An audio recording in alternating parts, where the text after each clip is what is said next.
Winter was passing, but there was still 1 or 2 late frosts, which made everything look sugar-coated and sparkling in the spring sunshine. As the months passed, Pip and Emma had become quite used to being the express and making their daily journey between the big station and London. Each morning, Donald and Douglas took it in turns to bring a ballast train from the small railway, and James then pulled the trucks to a place where the line was being mended. One morning, Donald was uncoupled and ran ahead into a short siding to let James take his place at the front of the trucks. But a hard frost had made the rails icy. When Donald tried to stop, his wheels locked and they slid on the ice. Before he could say "Fat controller," he hit the buffers at the end of the siding. The buffers stopped him. That was what they were there for, but they were badly damaged. Donald was lucky. He wasn't hurt at all, just embarrassed. The other engines teased him. "You should go in for the skating championships," they said. Even Donald laughed, though he was worried about what the Fat Controller might say.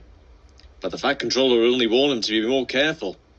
He knew it hadn't been Donald's fault. The next day, the men were sent to mend the buffers. At last, James's repair work on the line was ending.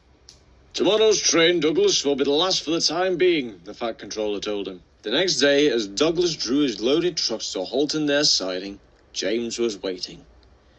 "Here you are, James," Douglas said cheerfully. "What are you going to do now that this job's finishing?" "Pull some passenger trains, I hope," replied James. "I'm getting tired of doing the same thing all the time." "Never mind," said Douglas. "Today's the last one." His fireman uncoupled the trucks and climbed back into the cab. Then, Douglas puffed slowly into the short siding. At the end of the siding, the men who had been mending the buffers were standing to one side.